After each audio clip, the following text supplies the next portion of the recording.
우리 함께 보실 말씀 호세아서 1장입니다. 호세아 1장 1절에서 2절까지만 우리가 먼저 한번 읽었으면 합니다. 호세아 1장 1절에서 2절 말씀입니다.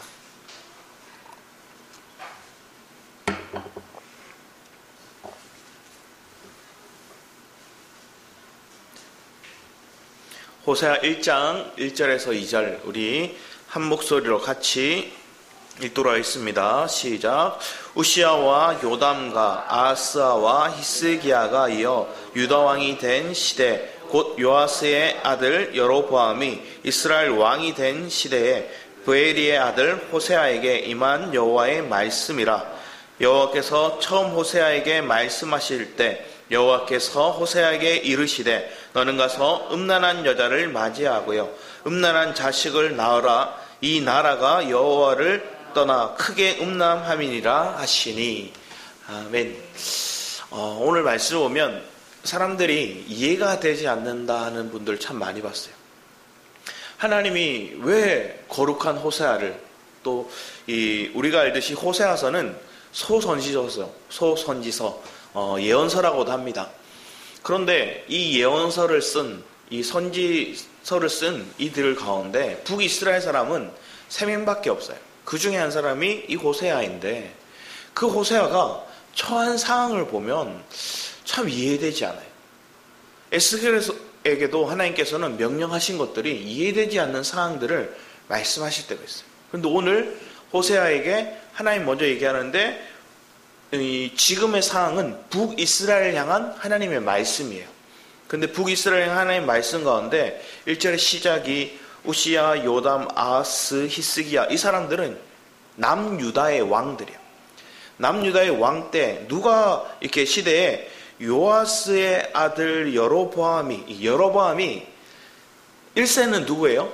솔로몬 다음에 북이스라엘을 이끌었던 왕이에요. 그런데 지금은 똑같은 여로보암이지만 2세로서 지금 북이스라엘의 황금기예요. 그래서 황금기라고 하면 나라가 엄청 번창하고 또 많은 나라들과의 협력을 하고 또 조공을 바치는 나라들도 있고 어떻게 보면 잘 나갈 때예요.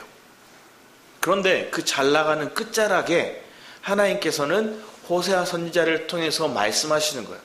이 날이 계속되는 게 아니다. 너희들이 먹고 마시고 즐기고 그 날이 영원한 것들이 아니다. 그리고 하나님께서는 이 민족을 향해 어떤 마음이신지를 전하고 있는 거예요. 그러면 호세아를 통해서 하나님 뭘 하시냐면 호세아에게 음란한 여인, 음탕한 여인, 우리가 알고 있는 그 여인 고멜을 아내로 맞이하라는 거예요.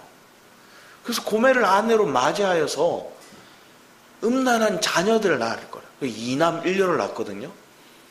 근데 하나님께서 이상하잖아요. 하나님 우리에게 분명하게 창세기의 말씀에 또 모세에게도 또 야곱에게도 늘 얘기하셨던 게 뭐예요? 생육하고 번성하여 땅에 충만하라. 하나님 이렇게 얘기했는데 왜 생명이 충만하라 얘기했어요? 내 안에 그리스도로 짜여진 그 생명으로 충만하게 자녀들을 낳고 그것을 얻고 풍성함을 누리라고 얘기한 것들인데 지금은 반대로 거룩하지 않고 하나님 앞에 보면 대적하는 모습들, 그런 여인을 아내로 맞이해서 그런 자녀를 낳으라는 거예요. 거룩한 자녀, 그리스도로 충만한 자녀가 아니라 음란한 자녀, 음란한 아내를 맞이하라는 거예요. 이 말이 이해가 되시나요? 그런데 이 말씀을 우리가 하나님의 관점, 그리스도의 관점으로 보면 이해가 돼요. 하나님은 우리를 뭐라고 얘기해요? 신부라 얘기해요. 우리가 그리스도의 신부예요. 우리가 그리스도의 아내가 될 사람이에요. 그런데 그 아내가 뭐예요? 두 마음을 품었어요. 그리스도만을 사랑하는 게 아니라 그리스도 말고 다른 걸 사랑하고, 돈을 사랑하고 명예를 사랑하고 내 자식을 사랑하고 내 어떤 학벌을 자랑하고자 하는 그 마음이 뺏겨버렸어요. 그래서 다른 걸 사랑하는 거예요. 하나님을 사랑한다고 얘기를 하면서 다른 걸 사랑하는 거예요. 그래서 하나님이 뭘 하시는 거예요? 우리 그 마음을 회복시키고자 하는 거예요. 그래서 먼저 이 호세아에게 하나님의 마음이 무엇인지를, 우리 신랑 되시는 그분의 마음이 어떠한지를 알게 하시는 거예요. 그 마음이 뭔지를 아니까 뭐예요? 이 백성들을 깨우려고 하는 거예요. 하나님이 이렇게 아파하신다. 하나님께 이렇게 고통스러워하신다. 하나님께서 눈물을 머금고 그런 우리를 깨우려고 하신다. 하연이가 한 번씩 저한테 이렇게 얘기하거든요. 아빠한테 이렇게 부르면서, 아빠 이렇게 부르면서 다이소 좀 데려가죠. 얘기를 해요. 다이소. 그래서 한 번씩 이렇게 데려갔어요. 그러다가 장인 장모님이 한번 오시면 하연이가 헤어질 때 너무 슬퍼하는 거예요. 그래서 울면서 안 헤어지려고 가는 곳이 다이소예요. 그래서 다이소로 가면 하연이가 조금 잡는 게 아니에요. 특히나 엄마 아빠랑 가지 않고 할머니 할아버지만 가면 다이소에서 무슨 쇼핑을 그렇게 하는지 이만큼 한가득 이렇게 들고 와요. 결국은 집에 들고 오면 나중에 다 버리거든요. 그래서 이러면 안 되겠다 해서 다이소를 안 데려갔어요. 만약에 제가 가더라도 따라가면 안 고르게 하든가 구경만 해라고 하든지 아니면 한 개만 고르라고 이렇게 약속해요. 그랬더니 하윤이가 나중에 뭐라 그럴까요? 맨날 안 사주고 맨날 안 데려가고 이렇게 얘기하는 거예요. 안 데려간 게 아니잖아요. 데려갔었어요. 한 번씩. 그리고 안 사준 게 아니라 한 번씩 이렇게 사줬어요. 그런데 그 아이 표현은 뭐예요? 맨날 안 데려가고 맨날 내 말 안 들어주고 이렇게 얘기를 하는 거예요. 그런데 신기한 게 얼마 전에 하영이가 이렇게 가는데 하영이가 주일 예배 끝나고 이렇게 가면서 엄마 나 밖에서 밥 먹고 싶어 이렇게 얘기하는 거예요. 밖에서. 그러니까 밖에서 이렇게 주일날 이렇게 늦게 마치고 뭐 배고픔하면 한 번씩 가다가 이렇게 외식을 하든지 아니면 배달을 시켜서 먹든지 주말에 한 번씩 그렇게 하니까 얘가 그걸 이렇게 맛을 들였는지 밖에서 먹고 가고 싶어 이렇게 얘기를 하는 거예요. 그래서 제 사모가 안 되겠다 이렇게 얘기했어요. 그날 원래는 이렇게 데려가려고 했는데 그 아이가 그 말을 하니까 어떻게 했어요? 안 했어요. 안 갔어요. 우리의 삶에도 똑같아요. 우리의 인식이 하나님을 향하고 있다가 뭔가 하나님을 향한 마음에 어떻게 보면 하나님이 주신 선물이 있다면 아버지가 이 자녀에게 준 선물이 있다면 아버지의 마음이 제일 궁금해야 되는데 그 마음이 어떠한 마음인지를 내가 알고 고맙습니다 해야 되는데 뭐예요? 우리 세상 말로 제사보다 제밥에 더 관심이 있듯이 그 마음에 있는 모습을 보니까 하나님 뭘 하세요? 멈추시는 거예요. 멈추시고 네 마음이 어디로 된 거예요? 분리된 거예요. 우리의 마음이 다른 걸 추구하고 있는 거예요. 그래서 먼저 우리의 마음을 알기 원하는 거예요. 아버지의 마음을 알기를 원하는 거예요. 그 마음이 뭘 주고자 하는지 알기 원하는 거예요. 그리고 그걸 알지 못하는 눈이 가려진 이 소경 같고 이 벙어리 같고 기머리 같은 이 자녀를 보고 이 신부를 보고 안타까워하는 그 신랑의 마음, 그 아버지의 마음을 알라는 거죠. 그럼 여러분의 마음 가운데 하나님 동일하게 우리에게 말씀하시는 것 같아요. 제가 코로나를 걸려보니까 아픈 줄 알아요. 그래서 뭐 대수롭지 않게 뭐 무증상인 사람들 그냥 쉽게 넘어가는 분들도 있지만 뭐 간혹 아프다는 분들 있잖아요. 그러면 정말 얼마나 아팠는지 알아요. 제가 막 거의 끙끙 앓으면서 기었거든요. 지은 사모가 저를 보면서 그랬어요. 결혼하고 저렇게 아파하는 거 처음 봤다고. 그러니까 어떻게 아픈지를 아는 거예요. 우리의 삶에 상대의 마음을 가장 이해하기 쉬울 때가 언제일까요? 내가 겪어볼 때예요. 내가 경험해 볼 때예요. 상대의 아픔을 경험해보지 못한 채 우리가 살아간다면 이해하지 못하는 거예요. 한 친구가 부모에 대해서 아픔을 토해놨어요. 전사님, 저희 엄마 아빠가 이혼하실 것 같아요. 맨날 집에서 싸워요. 제가 어떻게 해야 돼요? 이렇게 얘기하는 거예요. 그 아픔을 토해놨는데 한편에서 마음이 아프더라고요. 그러면서 이 아이가 얼마나 외로울까, 이 아이가 얼마나 힘들까 그 마음이 느껴지는 거예요. 그런데 저도 동일한 경험을 했었거든요. 저희 부모님도 갈라지셨고 이혼한 가정을 경험해봤기 때문에 저희 가정에서는 원래 뭐 이렇게 크게 이렇게 다툼이 아니라 편리를 따랐어요. 뭐냐면 집이 망했거든요. 집이 망했는데 아버지 딴에는, 어머니 딴에는 집에 이렇게 딱지가 이렇게 붙잖아요. 그러면 조금이나마 이걸 챙기려면 이혼하면 챙길 수 있다는 사람들의 말을 듣고 이혼하셨어요. 그런데 그게 하나의 인간적인 술수였죠. 인간의 착오였죠. 그런데 우리 삶은 똑같은 거예요. 우리가 그 과정을 겪어보면서 분리된 채 살아가는 모습 가운데 아픔을 느껴보는 거예요. 이 자녀가, 이 친구가 얼마나 힘들까. 그래서 제 얘기를 해줬어요. 네 마음을 사실 지금은 부모님도 다 헤아리지 못해. 왜냐? 어머니, 아버지 그분 마음 자체만으로도 힘들거든. 지금 자신이 지금 겪고 있는 이 환경, 이 아픔만으로도 견디기 힘들거든.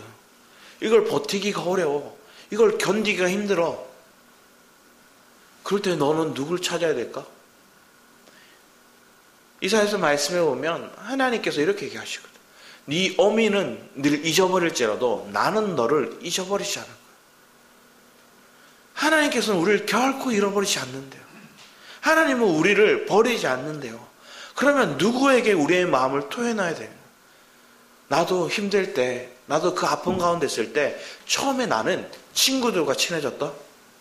내 가족보다 내 마음을 위로해 주지 못해서 나는 친구들하고 친해졌어.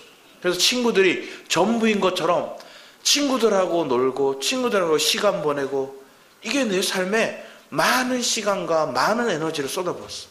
물질 또한 거기 쏟아부었어.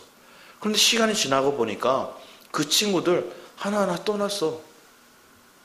자기의 학업을 따라서, 자기의 직장을 따라서, 아니면 그들과의 관계 속에서 갈등이 생기니까, 한 친구의 갈등이 생기니까 단체와의 갈등으로 분쟁이 생겨서 결국은 이렇게 나눠져 버렸어요. 결국은 사람이 내 편에 서서 그 사람이 나를 위로하고 내가 그들과 있으면 조금 위로를 받는 것처럼 느껴지만 그것은 한계가 있어. 내 부모조차 내 마음을 이해하지 못할 때 많은 사람들 방황하며 밖을 돌고 친구들을 쫓아다니지만, 그리고 그 친구들의 관계 속에서 뭘 할까요? 세상적인 쾌락을 추구하는데 더 빨라져요. 혼자 있으면 죄 짓는 게 덜한데 같이 있으면 용감해지거든요. 그래서 술 마시고 그런 나쁜 짓을 하는 거예요. 그걸 다 나쁘다고 하진 못하겠지만 그 상황 속에서 학생회 때 내가 젊은 날에 준비해야 될 것들을 준비하지 못하게 만드는 것들이 뭐냐? 내 마음이 허할 때, 내 마음이 위로를 받고 싶을 때 하나님이 아닌, 그리고 내 부모가 아닌 다른 대상을 추구할 때 그 마음이 잘못된 선택을 하더라는 거예요. 그 잘못된 선택으로 해서 우리는 뭘 할까요? 하나님께서는 기다리시지만 하나님의 그 누림을 만끽할 수 있는 시간들이 유보되더라는 거예요. 멀어지더라는 거예요. 그런데 하나님께서는 또한 그것을 허락하셔서 그 아픔까지도 겪게 하시더라는 거예요. 그 고통까지도 우리에게 허락하시더라는 거예요. 내가 잘못된 선택을 통해서 겪는 아픔들을 하나님께서는 허락하시더라고요. 이스라엘 백성들이 뭘 했어요? 가나안 땅으로 바로 들어가면 되는데 그들은 두려워했어요. 그들의 선택이 두려움에 잡혀버렸어요. 그래서 모세와 하나님을 따르는 그 사람들, 특히나 여호수아와 갈렙을 향해서 분노했죠. 그래서 60만이 그들을 맞섰어요. 그러니까 하나님의 결과는 뭐예요? 너희들이 유보. 가나안 땅에 40일 동안 정탐했으니까 그 40일 동안 너희들은 광야를 배회할 거다. 유보했어요. 근데 그 과정 속에 하나님 뭘 하셨어요? 우리의 첫 세대, 애굽에서 20세 이상 되는 첫 세대들을 다 죽었어요. 그러면 죽음을 얘기하는 것처럼 보이지만 우리에게 신약에 와서 오늘날 우리에게 뭘 얘기할까요? 우리의 옛사람을 다 처리하는 과정을 얘기하는 거예요. 광야 과정을 통해서 우리의 옛사람을 다 처리하고 우리가 가나안 땅으로 들어가는 거예요. 새 사람으로 이제 들어가는 거예요. 이 세대가 들어가는 거죠. 그러면 여러분 마음이, 여러분의 생각에 내가 지금 뭘 추구하고 있나를 보기 원합니다. 그럼 말씀에 호세아서 말씀을 돌아와서 보면 하나님께서 특히 호세아에게 얘기하는 거예요. 호세아 이름에 뜨는 여호와는 구원하신다. 여호와는 우리를 건지신다는 거예요. 회복하신다는 거예요. 그런데 2절 말씀에 그에게 얘기했던 하나님께서 말씀은 뭐냐? 네가 먼저 음란한 아내, 음란한 자녀를 낳으라는 거예요. 이해되지 않죠? 하나님 왜 이러십니까?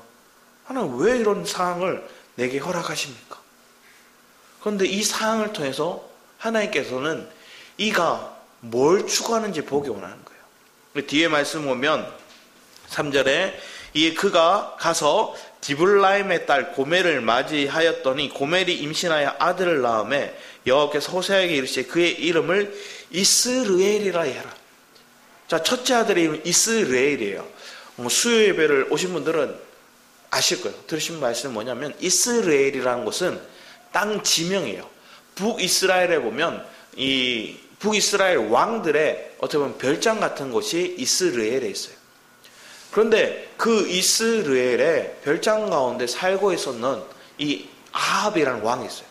성경에서 가장 악한 왕이 아합인데 그 아합이 이스라엘 땅에 있는데 그 이전에 아람 군대가 사마리아 땅을 둘러 진쳤거든요. 그러니까 북이스라엘 사람들이 주민 사마리아 사람들이 그 안에 성 안에 갇혀서 굶주림에 엄청난 고통을 느꼈어요. 고통을 느끼고 아람 군대가 계속 둘러싸여 있으니까 나가지도 못하고 그 안에서 끔찍한 고통을 느꼈던 거예요. 그런데 이스라엘 땅에 별장에 갔더니 그 성 바로 옆에 뭐가 있냐면 이 나봇의 포도원이 있었어요. 너무 좋은 땅인 거예요. 생각을 한 거죠. 어떤 생각이 들까요? 아, 만약에 내가 이곳으로 옮겨도 저 땅이 내 땅으로 삼으면 저 땅에서 곡식을 추수를 심고 거두면 내가 과거의 아람 군대 때문에 굶주려서 끔찍한 상황을 겪지 않아도 되겠다. 이런 마음이 들었던 거예요. 그래서 나봇의 땅을 값 주고 살 테니까 달라 그랬어요. 그랬더니 나봇이 이렇게 얘기하는 거예요. 레위기 말씀에 내 선조로부터 대대로 이어진 땅들을 매매하지 말라 했거든요. 그건 하나님 뜻을 어긴 거라 얘기하거든요. 그 말씀을 얘기하니까 아합이 시무룩해졌어요. 왕인데. 그런데 그의 아내가 이세벨이죠. 이세벨이 뭘 했어요? 당신 왕인데 왜 그러고 있냐고. 왜 찌질하게 그러고 있냐고. 왕이면 깊은 묵게 행동하라고, 강하게 해라고.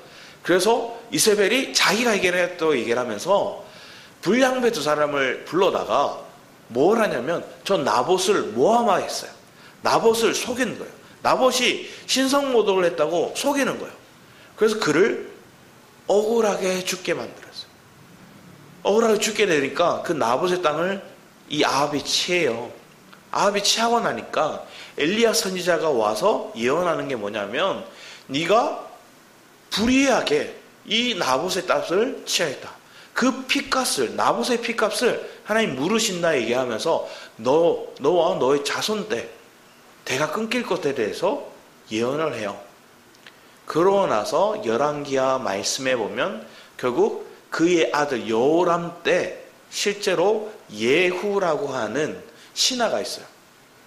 예후라고 하는 신하가 반역을 일으켜서 이 여호람을 어떻게 하느냐. 아람과 전쟁 가운데 여호람이 다쳤거든요.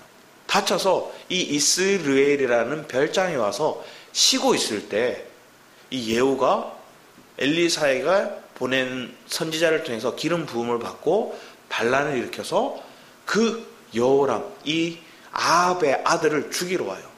그리고 이스라엘 땅, 이 나봇의 땅, 그 땅에서 이 여호람을 죽여요. 그러니까 지금 이스라엘이라는 이름을 준 그 땅은 어떤 땅이에요? 저주의 땅이에요. 피값을 묻는 땅이에요. 피값을 물으시는 땅이에요. 제 대가를 따지는 땅이 그 땅이에요. 그런데 그 땅의 이름을, 이스라엘이라는 이 이름을 누구의 이름을 삼으면 첫째 아들의 이름을 삼는 거예요. 이들이 뭐예요? 음란한 자녀예요. 그러면 그 음란한 자녀는 뭘 따르겠다는 거예요? 피값을 묻는다는 거예요. 한편에서 보면 이 사건을 다 알고 있어요. 호세아는 이스라엘에서 어떤 일이 있었는지, 또 하나의 어떤 의미로 이 아들의 이름을 주셨는지 아는 거예요. 하나님 앞에 범죄한 아합의 가문이 어떻게 멸망했는지를 아는 거예요. 그들이 하나님 앞에 반역해서 이세벨의 그 저주가 어떻게 취해졌는지, 그들의 피를, 그들의 살을 개가 앓거든요. 그런 끔찍한 상황을 겪는 걸 알아요. 그런데 그 아들의 이름을 이스라엘이라 지어요. 그러나서 둘째 이름을 뭐라고 지어요? 둘째는 딸을 낳습니다. 딸을 우리가 알 때 4절 이하면 이스라엘이라 하라. 조금 후에 내가 이스라엘의 피를 예후의 집에서 갚으면, 앞에 말씀드렸던 이 예후가 아합의 가문을 다 멸절시키거든요. 피값을 물으시는 거예요. 그러면서 이스라엘 족속의 나라를 패할 것임이니라. 그 날에 내가 이스라엘 골짜기에서 이스라엘의 활을 꺾으리라 하시니라. 고멜이 또 임신하여 딸을 낳음에 여호와께서 호세아에게 이르시되 그의 이름을 르하마라 해라. 히브리 말로 로는 부정형이에요. 아니다, 부정형이에요. 그래서 르하마에게는 긍휼을 입은 자. 그러면 르하마라고 하면 어떤 뜻이 될까요? 긍휼을 잊지 못할 자, 이런 뜻이에요. 르하마, 긍휼을 잊지 못할 자. 얼마나 아픈 마음이에요. 자, 앞에서는 피값을 물으겠다는, 너희들이 죄를 지으면 그 죄에 대한 피값을 물으겠다 얘기를 했어요.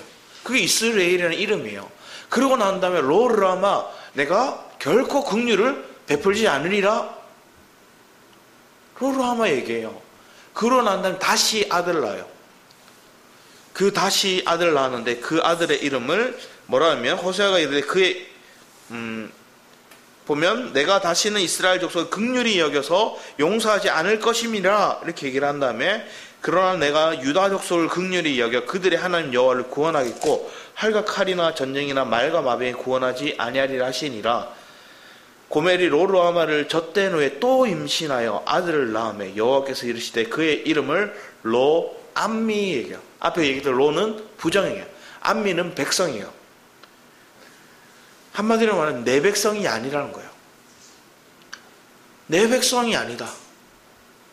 내가 저들은 피값을 물을 심판이 있을 그들이고, 르하미 저들의 긍휼을 입지 못할 자들이고, 저들은 내 백성이 아니다. 그러면서 앞에는 뭘 얘기해요? 난 유다 백성을 회복시키고 유다 백성을 위해서 세울 거다, 이 얘기를 해요. 얼마나 비극적인 말일까요? 같은 이스라엘 백성인데, 같은 아브라함의 자손인데, 야곱의 자손인데, 이스라엘의 자손인데 그들의 상황이 바뀌었어요. 그런데 이 상황을 통해서 우리는 어떻게 느껴요? 와, 힘들다, 큰일 났다, 어떡하지? 이렇게만 생각해요. 그러면 그건 구약적인 관점이에요. 그게 신명기적인 관점이에요. 하나님 죄 지으면 심판받고, 하나님 말씀에 순종하면 하나님 복 주시고. 그런데 우리가 뒤에 말씀을 보면 하나님께서는 우리에게 이렇게 얘기를 하고 있어요. 10절 말씀에 보면 그러나가 우리에게 참 은혜가 되는 거예요. 그러나 이스라엘 자손의 수가 바닷가의 모래같이 되어서 헤아릴 수 없고 셀 수도 없을 것이며, 전에 그에게 이르기를 너희는 내 백성이 아니라 한 그곳에서 그들에게 이르기를 너희는 살아계신 하나님의 아들들이라 할 것이요. 자, 우리 로마서 말씀에 보면 뭐예요? 피조 세계가 뭐란데요? 하나님의 아들들이 나타남을 고대한대요. 하나님의 아들들이 나타남을 고대한대요. 죄와 사망의 법 가운데 있는 우리는 하나님의 아들들이 될 수 없지만, 우리가 생명의 성령의 법이 우리를 자유하게 함을 통해서 우리는 그분의 아들로 회복되었어요. 그러면 예수 그리스도를 통해서 우리가 회복된 거예요. 그럼 그 뒤에 말씀하는 것들이, 이에 유다 자손과 이스라엘 자손이 함께 모여 한 우두머리를 세우고 그 땅에서부터 올라오리니 이스라엘 날이 클 것이미로라. 앞에서는 이스라엘 날이 뭐한대요? 활이 꺾인다고 얘기를 했는데, 지금 뭐예요? 그 이스라엘 땅이 클 것이다, 회복될 것이다, 이를 얘기하면서 너희 형제에게는 이제 르함미가 아니라 암미, 내 백성이다 하고, 너희 자매에게는 르하마가 아니라 르하마, 긍휼을 입을 자다 얘기하는 거예요. 이게 우리에게 축복이죠. 호세아서의 말씀이 이건 거예요. 하나님 심판을 주겠다 하시는 게 아니라 호세아를 통해서 너희들이 범죄하고 내 신부라고 하는 내 백성들이 엄청나게 간음하고 끔찍한 그런 일들을 벌였다. 그래서 나는 그들을 심판할 수밖에 없고 그들의 긍휼을 줄 수 없고 그들이 내 백성이 아니라 선포하지만 그러나 나는 그들을 다시 내 아들들로 회복시킬 거다.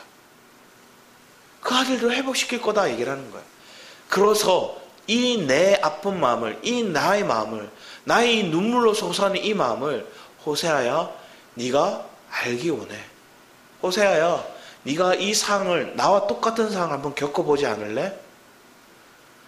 내가 이스라엘 백성들을 느끼는 내 신부라 여기는 그 백성들이 음행하는 그 모습을 네가 한번 느껴봐. 이 여인이 도망가요. 고멜이 음탕한 여인이 되어서 이리저리 팔리고 다녀요. 그래서 뭐래요? 그 여인을 값주고 사요. 우리 3장 말씀을 볼까요? 호세아 3장 말씀 보면 1절에서 3절까지 말씀을 2절까지 말씀을 보면 이렇게 여호와께서 내게 이르시되 이스라엘 자손이 다른 신을 섬기고 건포도 과자를 즐길지라도 여호와가 그들을 사랑하나니 너는 또 가서 타인의 사랑을 받아 음녀가 된 그 여자를 사랑하라 하시기로 내가 은 15개와 보리 한 호멜 반으로 나를 위하여 그를 사고 은은 뭐예요? 구속을 얘기하고 보리는 뭘 얘기해요? 부활을 상징해요. 주님께서는 이 구속과 부활을 상징하는 이 은과 보리로 누굴 사요? 내 사랑하는 아내. 먼저 호세아가 얘기하는 고멜을 그 음란한 여인을 다시 사랑해라. 그리고 그 여인을 다시 사와라. 값주고 산 거예요. 이게 누구예요? 음란한 우리, 원래는 하나님 앞에 대적자였던 우리, 심판받을 수밖에 없던 우리를 예수 그리스도에 값주고 사신 거예요. 그걸 상징적으로 얘기하는 거예요. 구속사와 부활을 상징하는 그 의미를 우리에게 하나님께 전해주고 있는 거예요. 그래서 하나님께서는 호세아가 이런 예수 그리스도의 삶을 상징적인 삶으로 그거 살아가는 거예요. 그래서 그 아픔을 겪어보면서 그 아내를 다시금 회복하는 거예요. 그러면 왜 이렇게 음란한 자녀가 되었고 음란한 아내가 되었을까요? 우리 호세아 4장 6절 말씀을 볼까요? 호세아 4장 6절 말씀을 6절 7절 말씀을 한번 같이 읽었으면 합니다. 호세아서 4장 6, 7절입니다. 시작. 내 백성이 지식이 없으므로 망하는도다. 내가 지식을 버렸으니 나도 너를 버려 내 제사장이 되지 못하게 할 것이요 내가 내 하나님의 율법을 잊었으니 나도 내 자녀들을 잊어버리리라. 그들은 번성할수록 내게 범죄하니 내가 그들의 영화를 변하여 욕이 되게 하리라. 하나님을 아는 지식이 없어요. 하나님이 어떠한 분인지 몰라요. 호세아도 뭐란 거예요? 하나님이 어떠한 분인지를 지금 뭐로 알게 되었어요? 순종으로 알게 되었어요. 순종할 수 있는 은혜도 하나님 주신 거겠죠. 그 순종이 뭐예요? 부정한 여인을 아내로 맞이하고 부정한 자녀 이스라엘 로함미 로라마 이런 자녀의 이름을 지으면서 더 주님의 아파하심을 그 마음을 느껴가는 거예요. 그분을 알아가는 거예요. 우리 다시 말씀 보면 결국은 이런 상황을 통해서 하나님이 뭐라 얘기하냐면 7장 말씀에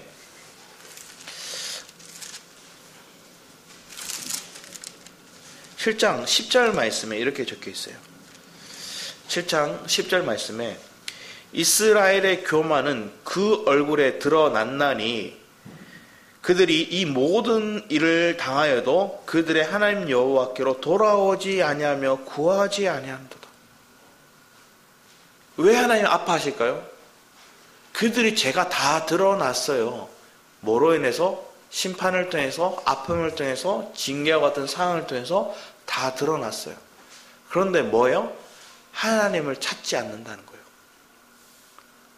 우리의 어리석은 비둘기라 표현하였어요. 그리고 그 앞에는 달궈진 화덕, 뒤집지 않은 전병, 어리석은 비둘기, 속이는 활, 이런 것들을 이스라엘 사람들을 비유적으로 표현해요. 그들이 온전히 그 아버지 알지 못하니까 뭐예요? 초점이 다 꺾인 거예요. 분명한 표대를 향해서 가야 되는데 그게 다 꺾여서 온전하지 않다는 거예요. 겉은 그럴싸한데 뒤집지 않은 전면부는 뭐예요? 윗면은 깨끗해 괜찮아요. 맛있어 보여. 뒤집어 봤더니 밑은 다 타버렸어요. 해칠한 무덤이에요. 깨끗해요. 와, 아름답게 잘 칠해놨네. 예쁘네. 들어가 보더니 죽은 시체 냄새가 나요. 썩은 냄새가 가득하다는 거예요. 우리의 내면이 그래요. 겉은 신앙생활하고 교회에 와서 예배 드리고 하나님 위해 성령다처럼 얘기하지만 그 내면이 정말로 그리스도를 아는가, 그리스도를 체험했는가, 변함없는 주님을 향한 마음이 있는가. 여전히 우리의 마음이, 우리의 생각이 우리가 음행을 취하고 있고 그 음행으로 인해서 하나님 앞에 뭐라고 했어요? 부정한 여인이 되었다는 거예요. 그런데 우리 스스로 그걸 해결할 수가 없어요. 누가 가야 돼요? 호세아가 가야 그 고매를 건져올 수 있어요. 호세아가 와야 그 여인을 값주고 살 수 있어요. 통일하게 우리에게 얘기하는 거예요. 예수 그리스도가 와야 그분이 오셔야지만 우리가 살 수가 있어요. 그런데 주님의 마음이 뭐예요? 내 사랑 독자, 그 아들, 그 예수 그리스도를 보내셨어요. 보내면 이가 얼마나 조롱받을지, 얼마나 고통 가운데 살고 그 살이 뜯기고 그가 손가락질을 받고 그들이 하나님의 백성이라 선민이라 속하고 있던 그들이 그에게 침뱉고 그의 옷을 제비뽑게 하는 그 엄청난 비극을 아심에도 보내시는 거예요. 알아도 가는 거예요. 그러면 오늘날 우리는 바꿔서 생각해 보는 거예요. 이해되지 않는 상황이 여러분에게 왔어요. 그런데 여러분이 순종으로 아버지의 마음을 아는 자가 될 것인지, 이해되지 않는 상황이 오니까 왜 이런 상황을 내게 주시냐고, 왜 이런 고통을 내게 주냐고, 왜 이런 질병을, 왜 이런 갈등을, 이런 마음의 아픔을, 이런 내 육체의 아픔을, 왜 이 환경 속에 일어나는 이해되지 않는 상황을 내게 허락하시냐고.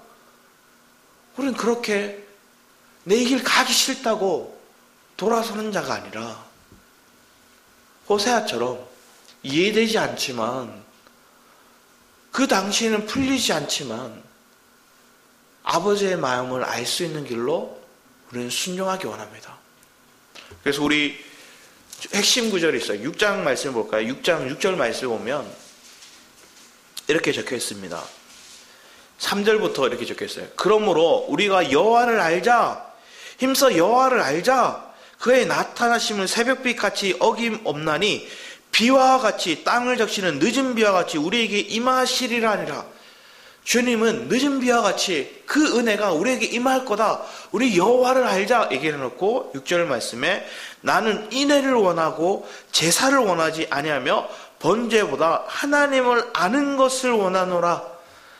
내 백성이 내가 어떠한지 알기 원하노라. 내 마음이 무엇인지 알기 원하고 내가 저들에게 뭘 주기 원하는지 알기 원하고 오늘날 여러분의 삶 가운데 일어나는 여러 상황들 속에 하나님이 뭘 주고자 하는지, 뭘 깨닫게 하는 건지 알기 원한다.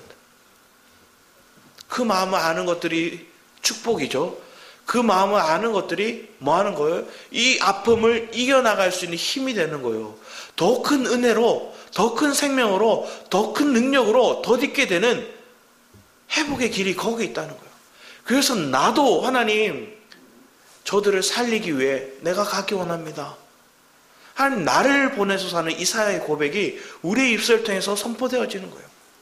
우리 10장 말씀도 한번 보기 원합니다. 호세아 11장을 먼저 볼게요. 11장 8절 말씀을 볼까요?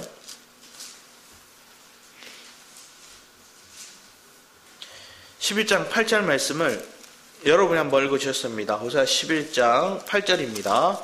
시작.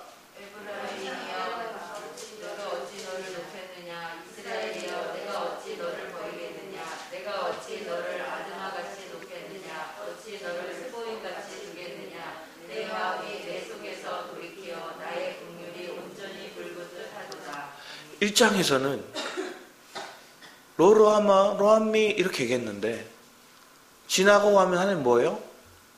나 너희들 못 잊어. 나 너희들 못 버려. 내가 어떻게 너희를 긍휼을 안 할 수 있어.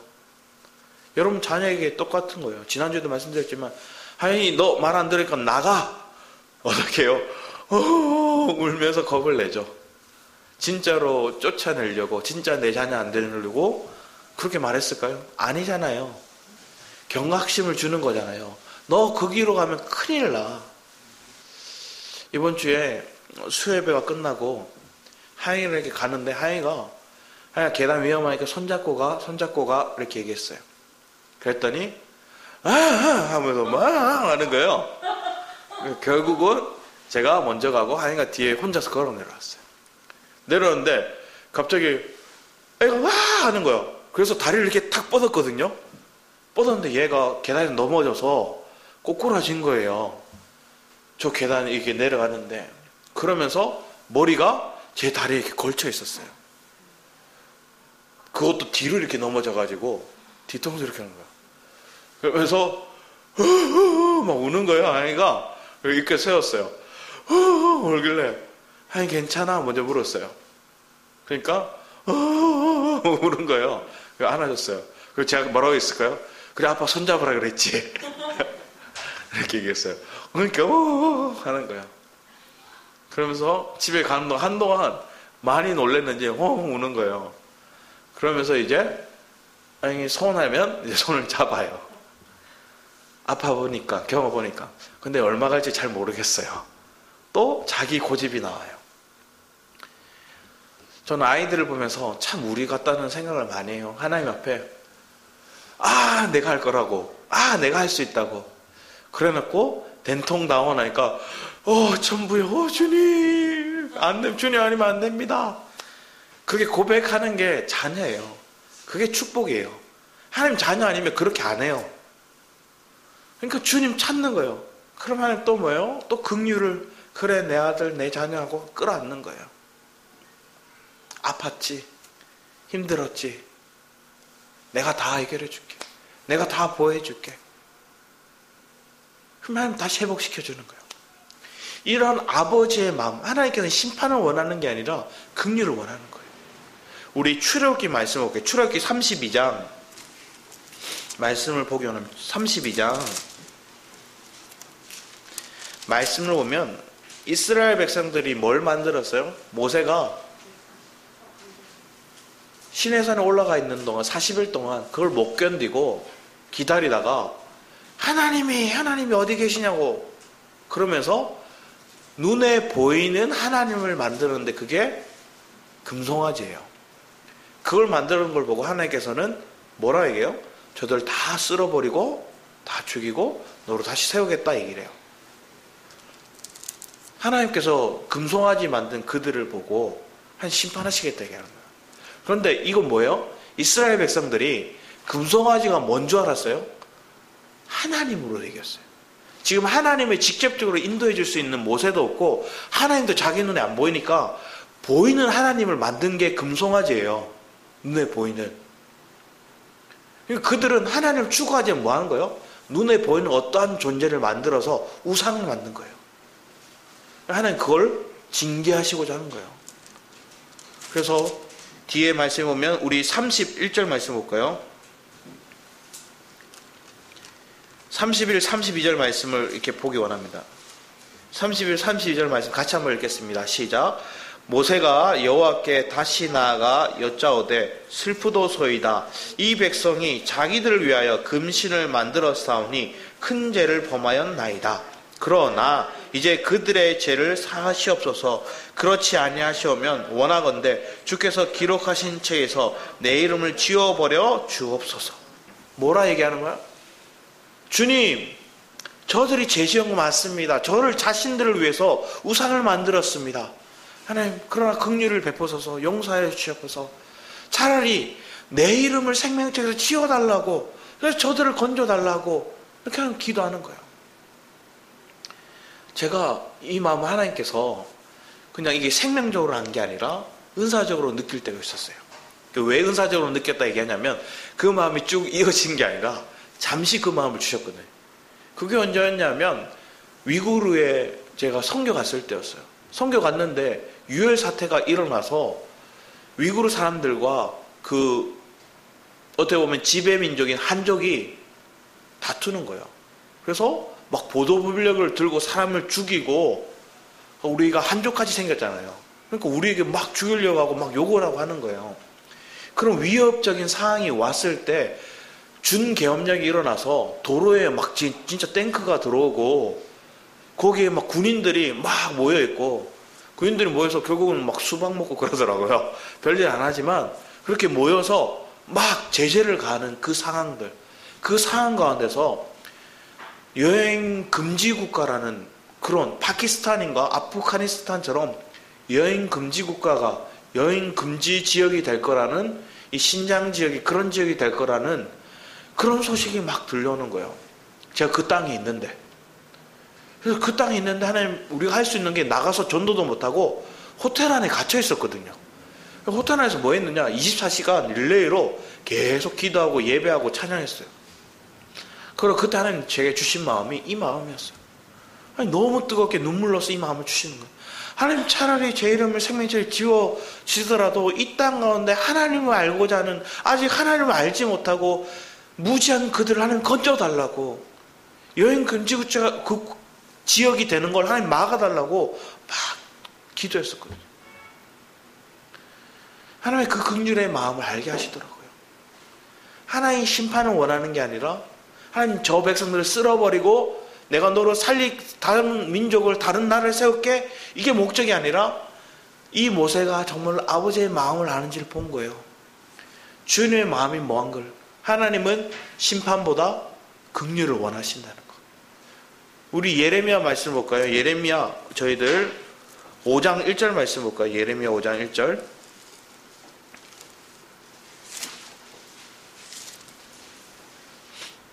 5장 1절에 이렇게 말씀하고 있어요. 너희는 예루살렘 거리로 빨리 다니며 그 넓은 거리에서 찾아보고 알라. 너희가 말일 정의를 행하며 진리를 구하는 자를 한 사람이라도 찾으면 내가 이 성을 용서하리라. 아버지의 마음을 아는 자, 진리를 아는 자, 그래서 주님 앞에 심판에 막아서는 자, 그 한 사람 하나님 찾으시겠다는 거예요. 그럼 내가 용서할게. 하나님께서 소돔과 고모라를 멸하실 때도 아브라함에게 얘기하잖아요. 하나님 의인이 있다면, 나중에 10명까지 내려가죠. 10명의 의인만 있다면 하나님 그래도 심판하시겠습니까? 아니, 내가 용서할게. 그런데 그 소돔과 고모라의 10명의 하나님 앞에 선자가 없었고 하나님 마음을 아는 자가 없었어요.